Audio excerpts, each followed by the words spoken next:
নমস্কার চাষি ভাইদের জন্য গুরুত্বপূর্ণ আপডেট। পিএম কিষাণ থেকে 12 থেকে 21 ফেব্রুয়ারি পর্যন্ত পিএম কিষাণ স্পেশাল ডে এবং বকেয়া যে কিস্তির টাকা যে সমস্ত কৃষক পায়নি সে টাকাটাও পাবে। 2024 সালে যারা নতুন করে আবেদন করেছেন তাদের অবশ্যই ইকোয়াইসি কিন্তু আপডেট করতে হবে। এই তিনটি টপিক নিয়ে তোমাদের আজকের এই ভিডিওতে পুরোপুরি এক্সপ্লেন করে তোমাদেরকে দেখিয়ে দেবো।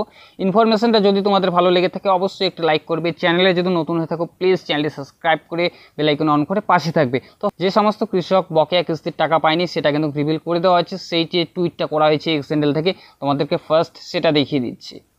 এখানে দেখতে পাচ্ছ 12 থেকে 21 ফেব্রুয়ারি পর্যন্ত পিএম কিষাণের যে অফিসিয়াল যে এক্স হ্যান্ডেল আছে সেখানে কিন্তু টুইট করে দেওয়া হয়েছে। তোমাদের যে সমস্ত কৃষক বকেয়া কিস্তির টাকা পায়নি তো সে সমস্ত কৃষকের কিন্তু ইকোয়াইসি বাধ্যতামূলক অবশ্যই তোমাদেরকে করতে হবে। সেই ইকোয়াইসি যদি তোমাদের কমপ্লিট থেকে থাকে 2023 সালে যে তোমরা আবেদন করেছো সেটা হিসাব করে যদি দুটো কিস্তি দিয়ে থাকে, তারপরে যবে তোমরা আবেদন করেছো তারপরে কিন্তু পিএম কিষাণে যদি দুটি কিস্তি দিয়ে থাকে তো সেই টাকাটা তোমরা পাওনি। তো সেই বকেয়া যে কিস্তির টাকাটা সেই টাকাটা তোমরা পেয়ে যাবে। মার্চ মাসে যে পিএম কিষাণ 16 ইনস্টলমেন্ট রিলিজ করা হবে সেখানে কিন্তু তোমরা তিনটি কিস্তির টাকা একসাথে তোমরা পেতে পারো। তোমাদের অবশ্যই ইকোয়াইসি কিন্তু আপডেট করতে হবে।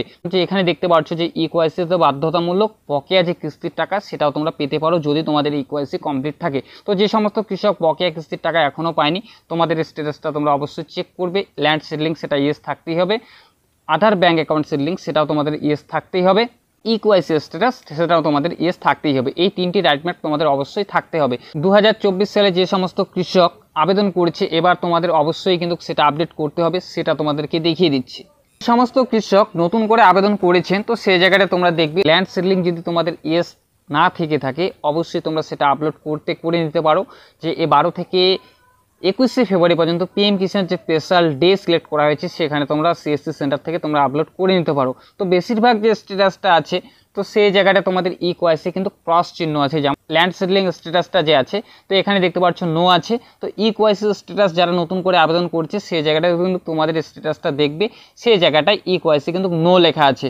যদি তোমাদের সেই জায়গাটা ইকোয়াইসি যদি নো লেখা থাকে অবশ্যই তোমাদের যে আধার কার্ডের সাথে যে মোবাইল নাম্বার লিঙ্ক করা আছে তো সেখান থেকে তোমরা মোবাইল থেকেই তোমাদের ইকোয়াইসিটা তোমরা করে নিতে পারো।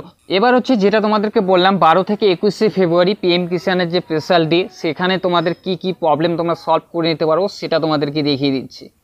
এবার এখানে দেখতে পাচ্ছ পিএম কিষাণের যে অফিসিয়াল যে এক্স হ্যান্ডেল আছে সেখানে কিন্তু টুইটটা করা হয়েছে যেটা তোমাদেরকে আগে বললাম। তো এবার এখানে যখনই তোমরা স্ক্রল ডাউন করবে তো এখানে কি বলা হয়েছে পিএম কিষাণে কিন্তু 5 বছর হয়ে গেছে, যেটা অফিসিয়াল যে ব্যানারটা কিন্তু রিলিজ করে দেওয়া হয়েছে 5 বছর কমপ্লিট পিএম কিষাণে। তো তারপরে যখনই তোমরা নিচে স্ক্রল ডাউন করবে তো এখানে দেখতে পাচ্ছ পিএম কিষাণের স্পেশাল ডে। তো সিএসসি সেন্টারে তোমাদের যে কোনো সমস্যা পিএম কিষাণে নতুন করে আবেদন তোমরা করতে পারো এবং পিএম কিষাণে যদি তোমাদের কোনো স্বরূপ যদি সমস্যা থেকে থাকে সেখান থেকেই কিন্তু তোমাদের পুরো সহযোগিতা করা হবে। এখানে দেখতে পাচ্ছ পিএম কিষাণ এগ্রিকালচার ডিপার্টমেন্ট থেকে কিন্তু সেটা কিন্তু টুইটটা করে দেওয়া হয়েছে। তো 3 ঘন্টা হচ্ছে। তো এখানে দেখতে পাচ্ছ 12 থেকে 21 ফেব্রুয়ারি পর্যন্ত পিএম কিষাণের যে কোনো সার্ভিস বা যে কোনো সমস্যা পিএম কিষাণ তোমাদের হয়ে থাকে অবশ্যই তোমাদের কিন্তু সেটা কিন্তু সলভ করে দেবে। তো যে কোনো সমস্যা যদি তোমাদের ইকোয়াইসি করা না থাকে, যদি তোমরা করতে না পারো বাড়িতে বসে পিএম কিষাণের যে কোনো সমস্যা কিন্তু সিএসসি সেন্টার থেকে তোমরা সলভ করে নিতে পারো, যেটা অফিসিয়াল যে পিএম কিষাণ যে টুইটার হ্যান্ডেল আছে সেখানে কিন্তু পোস্ট করে দেওয়া হয়েছে।